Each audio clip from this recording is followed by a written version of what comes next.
So Candace Owens has officially denounced her allegiance to the MAGA family, the MAGA cult, the MAGA bandwagon, the MAGA following, whatever you want to call it. Essentially Trump's campaign. And I'm here for it. While she is still a person that holds a lot of conservative perspectives and values, as do I, she can see, just like I can, and any other person that's objective and with two eyeballs and a brain, that Donald Trump is not doing the things, or he's doing things against what he campaigned on. Not only that, but there are several signs that point to the fact, to what I've been saying on this channel for the last year and a half, and that is that Trump is not who we think he is. And in this video today, I'm going to point out all the reasons in which Donald Trump is clearly not the person that conservatives think that he is. And I've been getting bashed on this channel for a year and a half. How can you be conservative and hold conservative values and say mean things and critical things about Trump? Don't you see Kamala Harris and what they stand for? Yes. But the same way that I can call out Kamala Harris, not support Kamala Harris and all the evil things that she support, you got to be objective as well and call out Donald Trump when it's necessary. She's pivoting. It's a rebrand. I just cannot tell you guys. I genuinely feel like I'm in the middle of a well-financed campaign to convince people that I've somehow changed my opinion to accommodate the left. TikTokers are getting in on it. We're getting phone calls from the press every single day. Like everybody's working on an article about Candace Owens pivoting. Everyone from the House Inhabits Jessica Reed Krause, who we're gonna talk about a little bit because she was, interestingly enough, with none other than Bibi Netanyahu yesterday at the White House. Also, of course, The Cut, that woman had the same kind of an article hit piece about me to NBC, all using the exact same language and, like I said, working on the same sort of story about me. But actually, I haven't changed any of my opinions. If you guys are listening to the show, I have the same perspectives on BLM, the Me Too movement. I've broadened those opinions. Vaccines haven't changed, same person. So I'm wondering where exactly did the pivot occur? And I'm thinking about it. I'm open to the idea of it. And like I said, I did do Howie Mandel's show the other day, as well as Jillian Michaels. And I'll show you some of those fun clips. And I realized at least this. I've definitely changed. I think my positions have not moved, but I'm completely done. I mean, totally and completely done with the left versus right game in politics, because it is now just so abundantly obvious that there is something much more sinister that is happening. When we elect politicians, they're on a platform, they say this, they perform, they promise us, this is gonna be the mandate, I'm gonna clean up DC. And then we send them to DC and something happens. Something magical happens. And suddenly that magical thing is that really nothing they said they were going to do happens. The world really is becoming a stage. Maybe it always was a stage. And like I said, it doesn't matter who you elect. So no, there's no pivot. Like, I wish it was Kamala Harris. No, okay? It does not matter who you elect. It seems to be the same thing that we see over and over again. Politicians selling out the people that voted for them. I think Dave Smith, you guys know I love The Problem with Dave Smith is his podcast, summed it up really well when he looked at just the last 30 days of politics and said this. Take a listen. I couldn't imagine whoever else the director of national intelligence was going to be being better than Tulsi Gabbard. I couldn't imagine whoever the head of the FBI being better than Kash Patel, or whoever the health secretary being better than Bobby Kennedy. But at the same time, you got Tulsi, cheering on leveling an apartment building, literally as they're saying to him, hey, we traced missile guy back to his apartment building where his girlfriend lives. So we leveled the building, and she's sending like thumbs up emojis and saying, job well done, team. Every time I hear from Kash Patel lately, it's never about the criminals in government anymore. This guy was on a goddamn media tour for 2 years. Everything he ever said was that there's all these criminals in the FBI. We got to get these people who committed all these heinous crimes against our republic.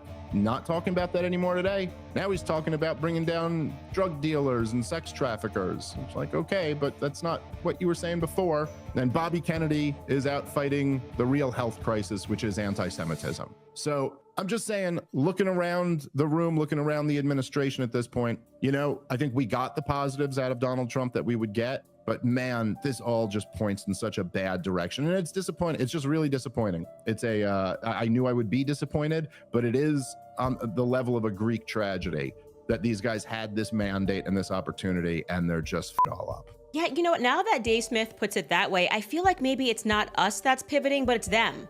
Like there's just some magic pivot that happens when you get to DC. And to build on that, may I ask the question, who the heck is controlling RFK Jr.'s X account? Am I allowed to ask that question? Because I quite literally was so inspired by this man. So many people were, obviously, because he was a major piece of the puzzle in terms of bringing people to the center, which needed to happen. It needed to happen that all of us were brought towards the center so that we could recognize where the real evil exists, right? And it's not left versus right. It's not Republican versus Democrat. It's whatever the hell is going on in DC versus the rest of us. I just want to interrupt for just a sec to say, first of all, thank you so much for watching this video. And if you're new to the show, please know we're thirsty to grow and to drink some of this warm water with lemon. You can help us out by liking this video and subscribing to the channel. But don't worry, I'm gonna give you 5 seconds to hit that like button for me.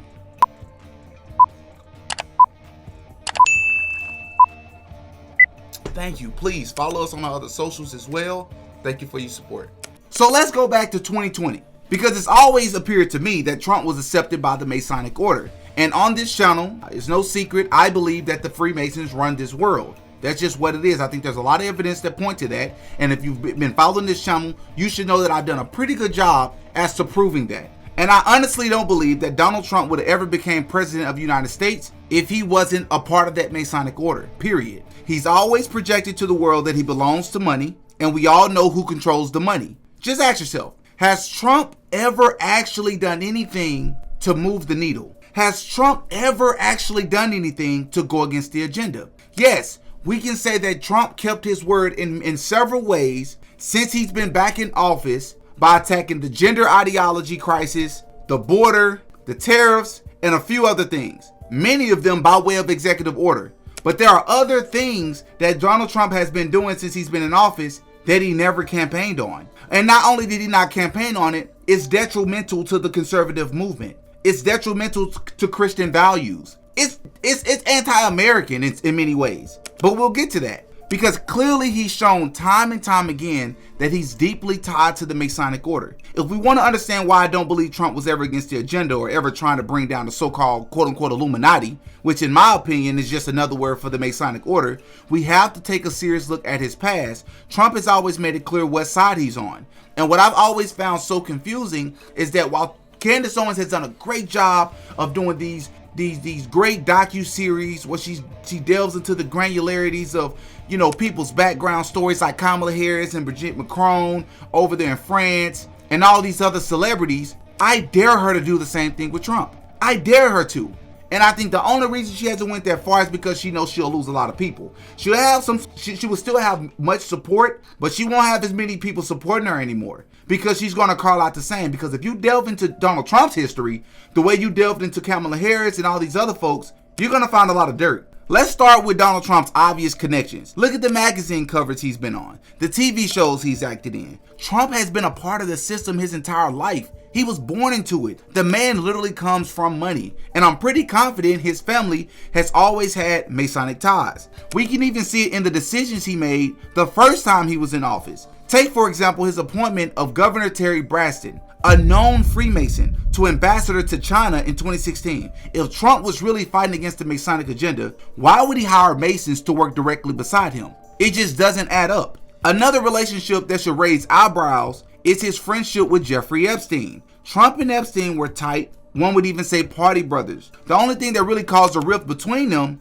was a disagreement over a piece of property that they both wanted. And I made a video on Donald Trump's connection to Jeffrey Epstein, and it was very evident and very revealing what I've been saying about Trump supporters for the longest. They're no different from progressives, from the standpoint that they have a blinded allegiance to these politicians that they put over Jesus. They'll never say it, but they put these people over Jesus Christ himself. Because if President Biden had all these pictures, all these connections, and was seen cuddled up and smiling and cheesing, it doesn't matter if you eventually had a fallout with him. If President Biden had the same pictures, a lot of conservatives would never let it go. It'll be plastered all over the internet. But because it's Donald Trump, he gets a pass. He's special. He's different. Yeah, Donald Trump can make it to the White House and become president of the United States without being compromised because he's special. He's different. Then there's the infamous Simpsons prediction. Time and time again, the Simpsons have eerily predicted the future. But like I've said before, I don't believe they have these powers where they can predict the future or anything. I just think these shows are ran by Freemasons and they all know what the plan is for the future. So they can tell you and put into their programs what the future holds or what they have planned for the future. So once those plans are executed, it's like a psyop. They've already shown you in these television shows what's to come or what's planned to come at a later time. Or we could talk about the fact that Trump pardoned Kodak Black, and people say, well, that's very random. No, it's not. Trump had the same lawyer as Kodak, and that's how Kodak got his pardon. But if you want me to think that it was just a favor and he was looking out for him, what favor, what connection would Kodak Black have to the president of the United States? How would that even make it to Donald Trump to pardon him? What would make Donald Trump want to do that? Their Masonic ties. Not to mention when Kodak Black was released on that same pardon by Trump, this man released one of the most demonic episodes in Super Gremlin that he's ever released. One of his biggest records to this day. Now let's talk about some of the things Donald Trump has been doing this year that's caused people like a Candace Owens and several other Trump supporters that don't have the platform of Candace Owens to start to question, what is Trump really doing? Who is Trump? What is he? Is Trump controlled? They're scared to even question that. But they're starting to do it now. And one of the first things was his appointment of Mike Huckabee as U.S. ambassador to Israel. In April 2025, the U.S. Senate confirmed former Arkansas Governor Mike Huckabee as the ambassador to Israel. Huckabee, a longtime supporter of Israel and evangelical Christian, has visited the country over 100 times and has advocated for Israeli settlements in the West Bank. His appointment underscores the administration's strong pro-Israel stance. Because one of the most eye-opening things that Trump did this year that turned off a lot of people, including conservatives, was his proposal for the U.S. involvement in Gaza. In February 2025, during a joint press conference with Israeli Prime Minister Benjamin Netanyahu, President Trump proposed that the United States, quote-unquote, take over and redevelop the Gaza Strip. He suggested resettling Palestinians to neighboring countries and envisioned transforming Gaza into a developed area, referring to it as, quote-unquote, Riviera of the Middle East. This proposal was met with significant international criticism and raised concerns about its feasibility and legality.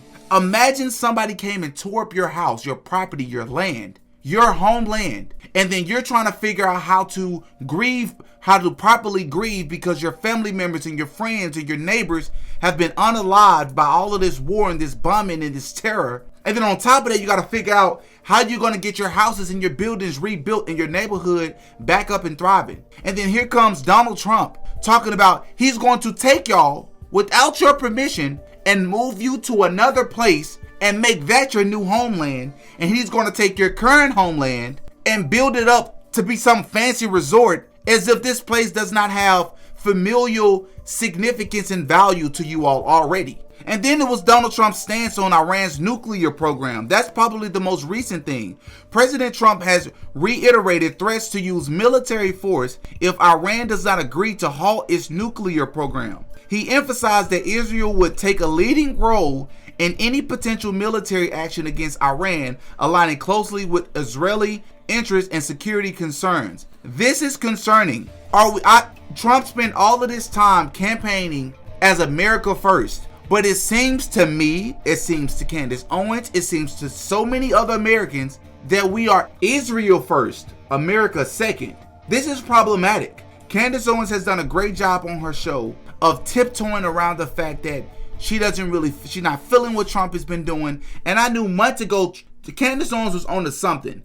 Because in one of her episodes, she just randomly said, yeah, guys, I haven't really been feeling politics lately. I haven't been following politics as of late. And making a statement like that stuck with me. Because I'm like, if Candace Owens is objective and if she's consistent, she has to clearly see Trump is not doing the things that he campaigned on. Trump, now that he's back in office, after campaigning and saying all this BS for months, was just proven. And I think that was the whole purpose of Trump. Trump in himself is a symbol of proving that you can manipulate people. Because if you stand for something, which is just so happens to be the opposite of what the current administration is for, And clearly there's a lot of people in the country that's against it. If you project yourself to be for the things that this other side is for, they're going to blindly follow you and have an unprecedented allegiance to you. Donald Trump is no different from any other president. If you make it to the White House, you are compromised. You were compromised from the jump. You were compromised from the beginning. You are not elected. You are already selected. And if Candace Owens wants to be brutally honest and go all the way with it, like I said, I dare her to do a background check on and a deep dive on Donald Trump's upbringing. But not only that, I love for Candace Owens to be objective on what she really thinks about these so-called, quote-unquote, Donald Trump assassination attempts. Were they assassination attempts? You mean to tell me a kid, a freaking kid, was able to get past the local police department, also and the Secret Service, and not only get a clean shot at arguably the most protected human being on this planet, but the bullet actually made contact with his body? So this is one of the greatest shooters ever at his age, was able to get past all these security levels and actually almost unalive the presidential candidate at the time. Cap, stop the lies. If that happened to President Biden, none of y'all would buy it. But because it happened to Trump, oh, they're after him. They're trying to stop him. No, it's not. I said it from the jump. Something was fishy. Something was suspicious about that. When's the last time we had a successful or even semi-successful presidential assassination attempt? Years ago. But Donald Trump is the first one for it to happen to, because everybody on the left is against him. They want him out of here so bad. No, Donald Trump would even be able to smell the White House lawn unless he was already compromised. Period. Y'all up in the comment section, give me your thoughts. Let me know how you feel about this. Do you agree with me? Do you disagree? I'd love to know. I'm Demetrius. I go by Didi. That's all for this one, man. Until next time. Peace. Oh, yeah. Didi got a podcast.